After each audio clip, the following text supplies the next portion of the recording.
Right, well this is the much awaited HikMicro Alpex LRF. So a lot of people will be quite familiar with the original Alpex that came out.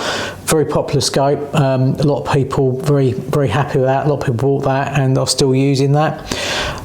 This is basically the latest version of that with a few little tweaks.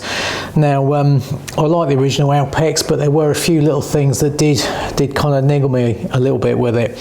One thing was that the menu was on the side here, and being a left-hander, I like to carry my rifle on the right shoulder, and I found if I left this on, then that centre menu button will get knocked, and then you go to shoot the rifle and all of a sudden you would be in another language, different reticle settings and God knows what else. So that was a bit of a nightmare for me with that scope.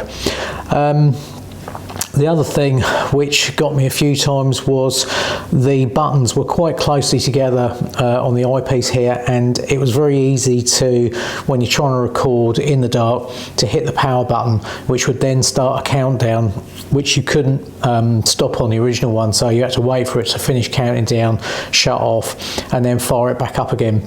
Well, Hik have addressed these issues. They've now put a little raised sort of bar between the buttons and made the power button a lot easier to sort of locate compared to the other buttons, so it's not so easy to do that.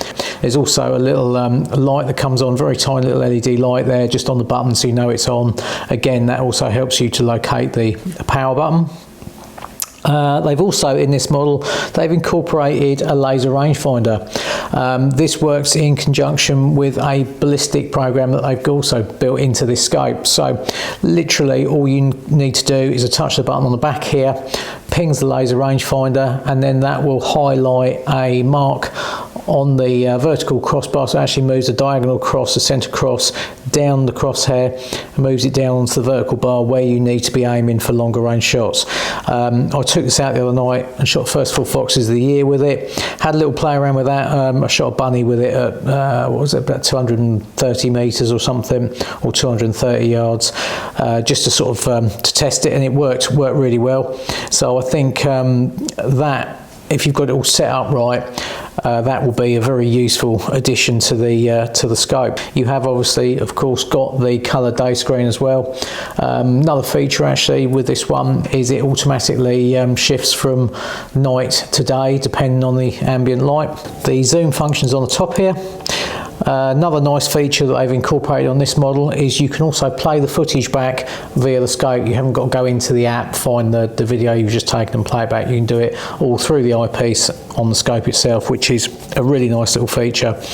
So if you are interested in one of these scopes, you can pre-order them from Scott Country International on their website, and these will be coming in, I believe, end of January.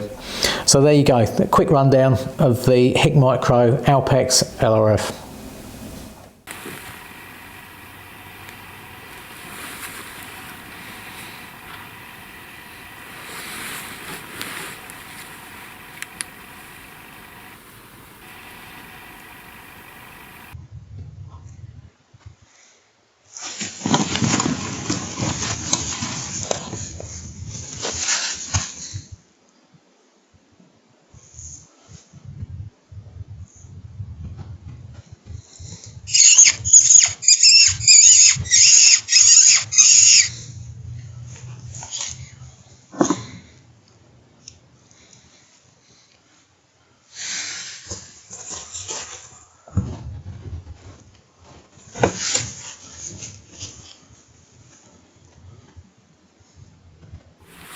Right, well, that one, he was going along the top of the bowl. He started, 1 minute he went to the right, next minute he went the other way, he went to the left, and he ended up going along the top, along the left hand side, and he was right on the skyline, and I couldn't get a shot where he was, and I thought he's going to go over the other side and I'll not see him again. So I gave him a little squeak, and he turned, and I see the head just sort of tilt, and then bosh, he come running straight down the bank, straight towards me.